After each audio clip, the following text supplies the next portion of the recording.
Hi from Mexico. I'm reporting back on what we've been doing on progress since Busan while we've been in Mexico.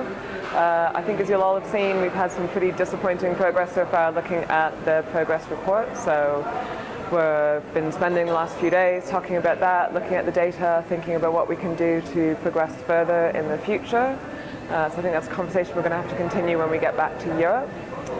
We had a communique come out just yesterday, which means we've held on to most of the ground we made around Busan, but there's a lot of work to be done in the future, thinking about how we're going to actually get our governments, how we're going to get other actors implementing the commitments they made in Busan and before that in Paris and Accra, so actually making the changes that we know will make a real difference on the ground. So look forward to working with all of you in the future.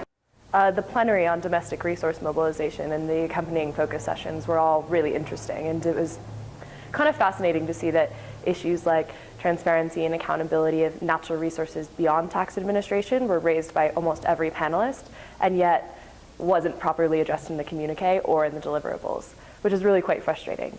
I'm hoping, though, that that means that there's at least a groundwork laid for the next HLM meeting, where we can take real, meaningful action on these issues. The key thing that I took away from this global partnership meeting in Mexico in terms of the role of the private sector in development is that business should be business and should not be expected to be anything beyond that. Profit motives and development motives can be married, but it is not the responsibility of businesses to do this. It is really the responsibility of states to ensure that the private sector contributes to development and has an appropriate regulatory framework that can make sure that all the negative aspects that we've seen in the past in businesses' activities in partner countries is mitigated and moved towards a more productive format.